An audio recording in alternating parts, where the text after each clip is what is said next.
Hey guys, all the way with Alloway here with the cast and filmmaker of This Is Martin Bonner. If you guys want to introduce yourselves. I'm Chad Hartigan, the writer and director. I'm Richmond Arquette, I play Travis Holloway. I'm Sam Buchanan, I play Diana Holloway. So when I saw this film, Chad, I thought this has got to be coming from a personal place because the characters and the story are so specific but really simple. So I'm curious where the idea started for you. It was coming from a personal place. It came from my dad, who he really did have to move to a new town when he was in his mid-50s. And he's divorced, so he just moved by himself, and I just started wondering what he was going to do all day and how he was going to make new friends and all that kind of stuff. And that's how it started. And then I incorporated some of this prison program stuff, which was, he was working for a similar company. And so I incorporated that and made up the other character. When your dad were your missionaries, they were missionaries, your parents were, right? Yeah, they were, I grew up in Cyprus because they were doing missionary stuff there, although my dad's from Ireland and my mom's from America. Okay, gotcha. So you and Richmond knew each other previously, and you sort of wrote Travis for him. So where did the idea to bring Travis into the story start? Yeah, I can't remember if I came up with the character first or if I was thinking I really want to put Richmond in this movie and then create the character that way. I don't remember. But I did know that I wanted to make a movie with him. So, and then when I started writing that character, I think probably, if not right away or very soon, I realized that would be the one that I wanted him to play. Well, it's sort of a double protagonist film, which I think is really hard as a writer to juggle those two, driving forces. So, I mean, the film could be called This Is Travis. So he was lobbying for that. So was that your intention, to create a double protagonist story, or did it sort of evolve into that? Yeah, it was not. I had the title early, and I had the Martin Bonner character early, and then I started writing his character in, and it just sort of organically happened. Because I did also not, I wanted to not have the movie be about Martin sort of coming out of his shell and realizing that he's like living a boring life or something, because I feel like most movies that are made about that age group, that's the storyline that they follow.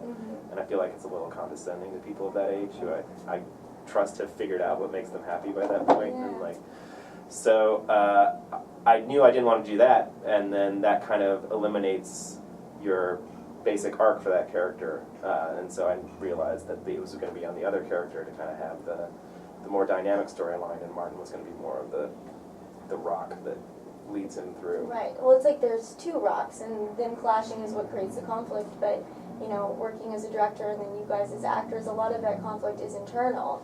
And I think, we're not reading a novel where we can read the character's thoughts, so I'm curious how you guys work together to bring that internal conflict out visually. I try not to worry about performance and to just know what I want from the other person in the scene, and to know what I want in real life, that I can relate to that, so that I can actually be trying to get something from them and not have to act. Yeah, if only all actors could do that, not act. Yeah, I think especially the way our scene was written, I think for both of us it was kind of like a slow leak of, were we going to hit this off? Was I going to leave? And so kind of just having to sit in that booth together next to each other just really, it kind of did all the work for us, I think, just by building the tension, and then we just got to kind of sit in that. So I mean, I liked her right away, so I knew that I wanted to take care of her, and then the obstacle was the emotional world of this guy himself, so being both Travis and myself, so trying to take care of her, but having to get through how badly he needs to be taken care of himself. And for you, playing the daughter, how did you attach to this struggle between you and your father? It was a challenge for sure. I mean, I think the scene starts out on a hopeful note, I think, because they show up for each other. Like, it's humans kind of just showing up for each other. And it was definitely challenging for me. I'm really close with both my parents, so. But again, it was all in the writing, I think. And you guys didn't, I mean, you shot on a, what, $42,000 budget? So you didn't have a lot of time to No. just find in the moment. So what was it like actually, I think, you know, in the nitty gritty of shooting an indie film where you don't have a lot of time and you don't have a lot of money? How did that make the film actually more artistic? Did it benefit in a way? I think it benefited from the small crew and the camaraderie of the crew. And believe it or not, I don't remember ever feeling like super rushed. I don't know if you guys I did. didn't feel like all. We had actually a couple short days. Yeah.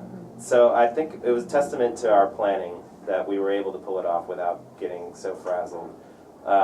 Their scene is long. It's like 13 minutes, 14 minutes in the movie, and so it did take us 2 full days to do that. It's something out of a play. Yeah. I liked that. I was like, this is a Sam Shepard play. Totally. So that took a really long time, but the time we had it was allotted. So it got frustrating, but we never were in danger of, I think, losing the time. So I mean, there were certain creature comforts that were lost as a result of the budget. Like Yeah. that restaurant was really freezing. yeah, and we had no heaters. Well, you're like bundled up when you're in the restaurant. I was thinking, Yeah. why doesn't she take her coat off? Too cold. It Yeah, was couldn't really do it. cool. It was like an abandoned. It hadn't been used in like 25 years. That Oh, building. wow. And if you looked at it from the outside, you would have thought it hadn't been used in 100 years. Wow, that's good location scouting. Yeah. Like finding that and turning it into something. So you guys have done the festival circuit. You premiered at Sundance, and you did Sundance next weekend, and you're all over the place. So I'm curious what the reception has been to the film. Is there a certain compliment or something someone has said that really stuck with you and made you go, wow, I'm glad I fought for this film? Yeah, I mean, the most common one that we get is people just think it's really nice, and they're like, I'm so happy you made this nice movie. I kept waiting for something terrible to happen, and it doesn't, and it's really great. But the greatest compliment, I think, is there was some person who wrote a review who said that, you know, they're just so grateful to be alive and to be living so that they can watch a movie like that. Which is Oh my absurd. That's like epic. Yeah. Yeah. So, I mean, that guy obviously really found something in it that was next level, so that's really nice. Would you guys advise filmmakers out there that are watching this interview to like dive into the indie world? Do you think that that's something you would advise? Because some filmmakers I talk to say, I'm never making a movie this way again. Yeah, I mean, I would. I also made one feature before for no money. In 2007, I made one for $5,000, and I was adamant. That's crazy. Yeah, I was adamant that I would never do that again. And so I spent like a year and a half trying to make This Is Martin Bonner for $250,000. And if I was trying to raise that amount, I would still be trying to raise it now.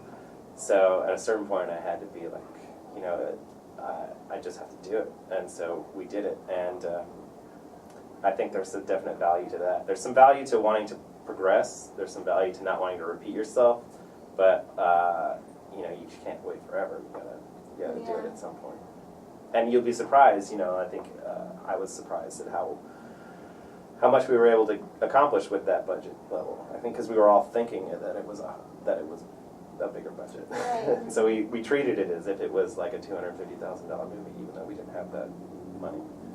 You know, in your question, when you say, like, would you advise filmmakers, if you're talking about filmmakers who are already making movies with bigger resources, maybe they should stick to that game, you know? Yeah. But if you're talking about someone who wants to make a film, absolutely. But I would say the most important thing is story. Have a good script. Know what you're shooting before you start. Like the more the technology exists to lower the actual cost, and there's people that are making films. Like, I think most of the films in the next section at Sundance this year were done with, like, you know, $100,000 or less. Totally. So the more people that are successful doing that, the more it empowers people to do it themselves. Well, thank you guys so much. This was fantastic. Thank you This for is having us. Martin Bonner. Go see it. It's out in theaters. Yeah. And VOD. And VOD, yes. VOD is how everyone's watching it these days anyway.